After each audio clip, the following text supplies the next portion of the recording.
warahmatullahi wabarakatuh. Saya Tita Dian Aulia, NIM 2238109069. Saya dari Program Studi Bimbingan dan Konseling Pendidikan Islam, Fakultas Tarbiyah Institut Agama Islam Negeri Madura. Tujuan saya membuat video ini untuk memenuhi tugas mata kuliah Manajemen Pendidikan Islam yang diampu oleh Bapak Khotibul Umam MT. Di sini, saya akan membahas tentang kepemimpinan lembaga pendidikan Islam. Kepemimpinan merupakan suatu masalah yang kompleks dan sulit. Karena sifat dasar kepemimpinan itu sendiri memang sangat kompleks.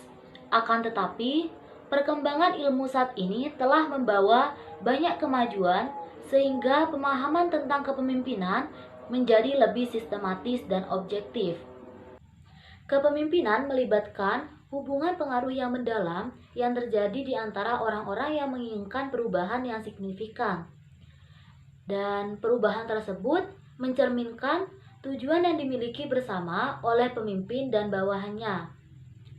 Kemudian, ciri-ciri seorang pemimpin menurut Mujamil Komar yaitu sebagai berikut.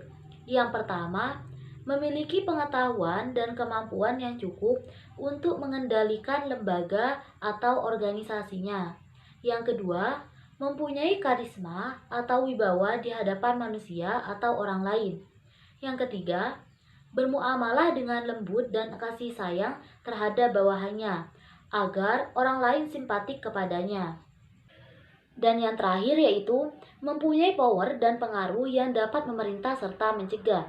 Karena seorang pemimpin harus melakukan kontrol pengawasan atas pekerjaan anggotanya, meluruskan kekeliruan, serta mengajak mereka untuk berbuat kebaikan dan mencegah kemungkaran. Salah satu bentuk kepemimpinan dalam lembaga pendidikan yaitu seorang kepala sekolah. Menurut Mulyasa, kepala sekolah merupakan salah satu komponen pendidikan yang paling berperan dalam menentukan keberhasilan suatu lembaga pendidikan tersebut. Karena kepala sekolah merupakan pemimpin di lembaganya. Kegagalan dan keberhasilan sekolah banyak ditentukan oleh kepala sekolah. Karena mereka merupakan pengendali dan penentu arah yang hendak ditempuh sekolah menuju tujuannya, yaitu sekolah yang efektif, bermutu, dan favorit tidak lepas dari peran kepala sekolahnya. Maka, kepala sekolah harus mampu membawa lembaganya ke arah tercapainya tujuan yang sudah ditetapkan. Fungsi dan peran kepala sekolah menurut Marno Triyono Supriyatno yaitu sebagai berikut. Yang pertama, sebagai pendidik. Kepala sekolah harus mampu membimbing guru dalam melaksanakan tugasnya. Yang kedua, sebagai manajer. Seorang kepala sekolah harus mampu menyusun organisasi personal dengan uraian tugas sesuai dengan standar yang ada. Yang ketiga, administrator. Kepala sekolah harus memiliki kemampuan mengelola semua perangkat KBM secara sempurna dengan bukti berupa data administrasi yang akurat. Yang keempat yaitu sebagai supervisor. Kemampuan kepala sekolah dalam menyusun program supervise pendidikan di lembaganya yang dapat melaksanakan dengan baik. Yang kelima yaitu sebagai pemimpin. Kepala sekolah sebagai leader harus mampu memberikan petunjuk dan pengawasan, meningkatkan kemampuan tenaga kependidikan, membuka komunikasi dua arah, dan juga mendelegasikan tugas. Yang keenam yaitu sebagai inovator. Kepala sekolah sebagai inovator akan tercermin dari cara-cara ia melakukan pekerjaannya secara konstruktif, kreatif, delegatif, dan integratif. Selanjutnya yaitu tipe kepemimpinan. Tipe yang pertama yaitu partisipatif. Kepemimpinan partisipatif menurut Isjoni merupakan suatu cara memimpin yang memungkinkan para bawahan turut serta dalam proses pengambilan keputusan. Sedangkan yang kedua yaitu laissez-faire atau bebas. Dengan cara ini, seorang pemimpin akan meletakkan tanggung jawab pengambilan keputusan sepenuhnya kepada para bawahan. Selanjutnya yaitu teori kepemimpinan. Teori yang pertama yaitu teori kepemimpinan karismatik. Pemimpin-pemimpin karismatik memiliki ciri sebagai berikut. Yang pertama, memiliki visi yang amat kuat atau kesadaran tujuan yang jelas.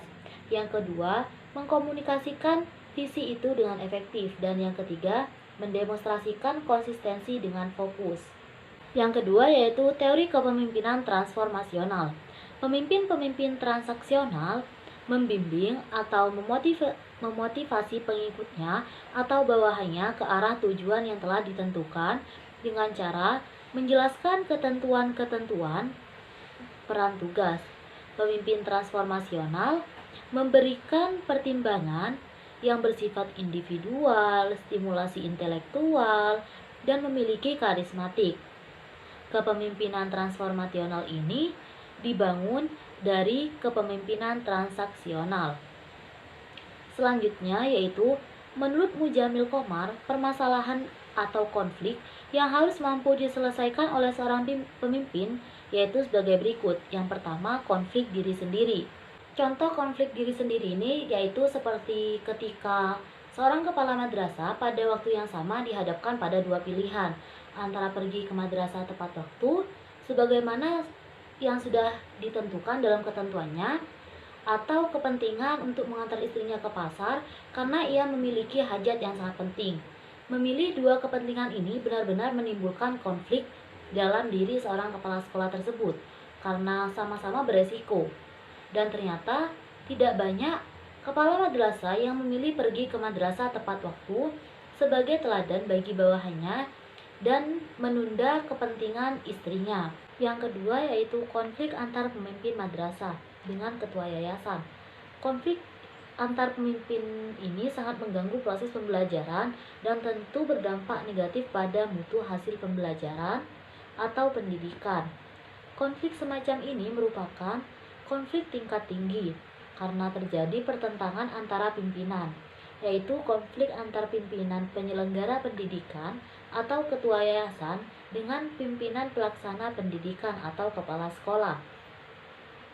Yang ketiga yaitu konflik antara pemimpin madrasah dengan guru. Dalam hal ini, hubungan antara pemimpin madrasah dengan guru kadang tidak harmonis, dikarenakan adanya perbedaan pendapat dalam musyawarah ataupun dalam penyelesaian masalah. Hal ini semacam sering terjadi di madrasah-madrasah. Dan yang terakhir yaitu konflik antar pemimpin madrasah dengan ketua komite dalam masalah dana pembiayaan operasional madrasah, seperti dalam rapat untuk penentuan dana pembangunan madrasah, adanya perselisihan pendapat antar keduanya dalam pengambilan keputusan dana tersebut. Dan yang terakhir yaitu solusi yang dapat dilakukan untuk mengatasi permasalahan seperti di atas yaitu sebagai berikut. Untuk mengatasi konflik pribadi, seorang pemimpin harus mengutamakan kepentingan lembaga terlebih dahulu daripada kepentingan pribadinya.